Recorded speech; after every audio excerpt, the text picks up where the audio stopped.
Many companies want to shift to new work. Perhaps you've read an insightful book or you attended an inspiring talk that got you interested in the topic. Yet you're probably still unclear about how to translate the ideas you heard about into practical, actionable steps in your company. That is precisely what New Work by Design is aiming to provide. First, let's clarify what new work actually means. It's not about doing a specific type of work or any specific way of working, though both play a role.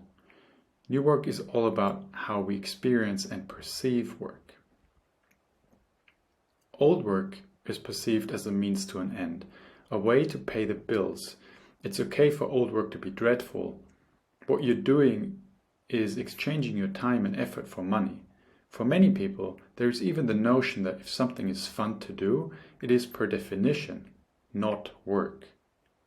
On the other hand, new work is perceived as something we feel drawn to, a calling, something we actually want to do because it is meaningful and fulfilling in and of itself. Of course, we still want to earn an income, but there is more to work than just that. The second aspect is about energy. In old work, it's okay, even expected, to be drained after work. That is what you're getting paid for, right? We spend all our energy at work and in exchange we earn a paycheck. New work, on the other hand, is experienced as giving energy. Not just charging our existing battery, but even giving us more energy than we had to begin with. That doesn't mean that work can't be exhausting, but just like after a good workout, you feel more energized than you were before. Just like anything else, the key practices to create a new work company are more fitting in some contexts than in others. So before we dive in, we need to align on a couple of base assumptions about today's consumer and talent markets, as well as corresponding core beliefs about companies and individuals. Only after understanding these base assumptions and core beliefs will the following key practices make sense. There is a widely accepted base assumption that today's consumer markets are different than they used to be.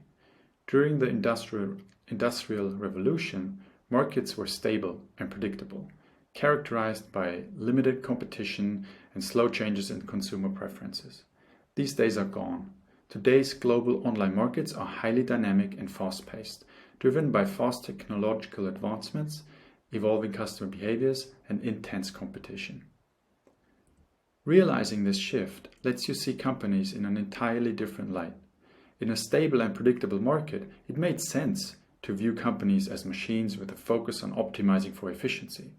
This approach made sense because it allowed for long-term planning and streamlined processes. It enhanced predictability in outputs and financial returns. Whereas in order to respond to a dynamic and fast-paced market, viewing companies as living organisms is far more appropriate. Unlike machines, living organisms possess the innate ability to adapt quickly to changes in their environment. Companies today need to be agile with the ability to pivot and innovate quickly in order to thrive in a changing market. Similarly, the talent market also changed drastically. In the past, what people looked for in a job was security. Most people stayed with their employer for their entire career. Whereas today, the average tenure in sought-after functions like tech is around 2 years. For one, that is because today people have much more choice, but more importantly, that is because they are looking for work that is meaningful to them. We collectively moved up on Maslow's hierarchy of needs. Again, realizing this shift lets you see employees in an entirely different way. When you treat people like replaceable parts in your machine, it's fair to assume that they won't be very motivated by themselves. They will only work for you for the money you pay them. Consequently, you need to manage them closely and offer the right rewards and punishments to make them do what you want them to do. However, if you provide an environment that caters to people's intrinsic motivation, you can give up control and rely on their self-motivation to do great work. Once we agree on these base assumptions about today's consumer and talent markets and the corresponding core beliefs about companies and individuals, we can now have a look at the 9 key practices that you need to implement in order to shape a company that caters to people's intrinsic motivation and can adapt quickly to a changing market. In old work, decisions are made at the top of the hierarchy and executed at the bottom. Information flows up, decisions flow down. In new work, we decentralize decision making and move it to where the information is, closer to the market. Old work companies set up tools in a way that keeps information secret when it is created. People have to actively share information to make it transparent to others. New work companies flip this around and set up tools in a way that makes information transparent by default. Instead, people actively limit the visibility of information where it makes sense to do so. In old work companies, people are told exactly what to do and how to do it. They are a part of the company machine that is carefully being optimized for efficiency. In new work companies, people are attracted to a solution by getting convinced that it's the best way to move forward. Once they are committed to an idea, they can base their own decisions on this. In old work, alignment is done by dividing the big goal into smaller parts, handing those parts to teams, and top-down managing their implementation. In new work, we align on the big goal and give teams a say about which sub-goals make sense to reach the bigger goal together. In old work, teams are formed around their functions to optimize for efficiency. In new work, we form teams around market segments to optimize for adaptability. For this, it's more useful to create autonomous teams that can make local decisions for part of the market they own end to end.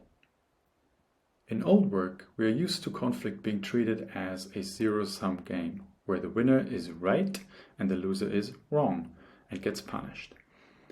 In new work, we establish conflict as a source for growth, where we understand everybody's perspective to find a shared solution that meets everybody's needs. In old work companies, the yearly performance review is usually dominated by the question, am I getting a raise and how much is it going to be?